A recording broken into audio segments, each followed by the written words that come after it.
బంగారు దూడ మరియు దేవుని కనికరం కథ బైబిల్ నుండి పూర్వము మోషే ఇశ్రాయేలీయులను ఐగుప్తు దాస్యం నుండి బయటకు నడిపించాడు.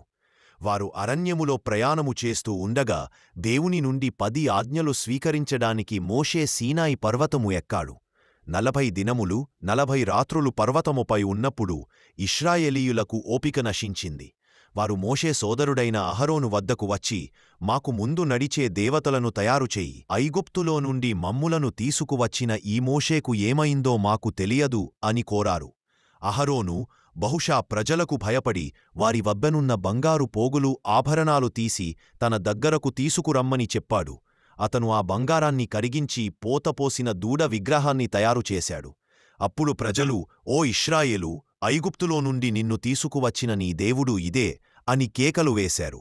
మరుసటి రోజు వారు త్వరగా లేచి బలులు అర్పించి భాగస్వామ్య బలులు సమర్పించారు. ప్రజలు తిని త్రాగడానికి కూర్చుని ఆ తరువాత వినోదములలో ఆటపాటలలో మునిగిపోయారు. ఇంతలో దేవుడు పర్వతంపై మోషేతో ఇలా చెప్పాడు, నువ్వు క్రిందకు వెళ్ళు, ఎందుకంటే నువ్వు ఐగుప్తులో నుండి తీసుకువచ్చిన నీ ప్రజలు చెడిపోయారు. నేను వారికి ఆజ్ఞాపించిన మార్గం నుండి వారు త్వరగా తొలగిపోయి పోతపోసిన దూడ విగ్రహాన్ని తయారు చేసుకున్నారు. దేవుడు ఆ తిరుగుబాటు చేసిన ఇశ్రాయేలీయులను నాశనం చేయాలని మరియు మోషే నుండి ఒక గొప్ప జాతిని సృష్టించాలని తన ఉద్దేశాన్ని ప్రకటించాడు. కాని మోషే దేవునితో విజ్ఞాపన, వేడుకోలు చేశాడు.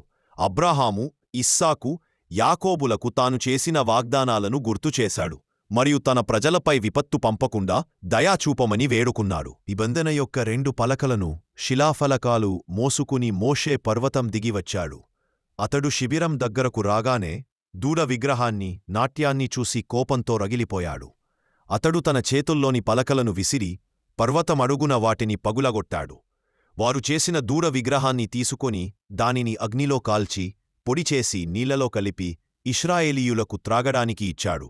ఈ కథలో ప్రజల అవిధేయతకు దేవుడు కోపించినప్పటికీ మోషే విజ్ఞాపన వలన ఆయన కనికరము చూపించాడు.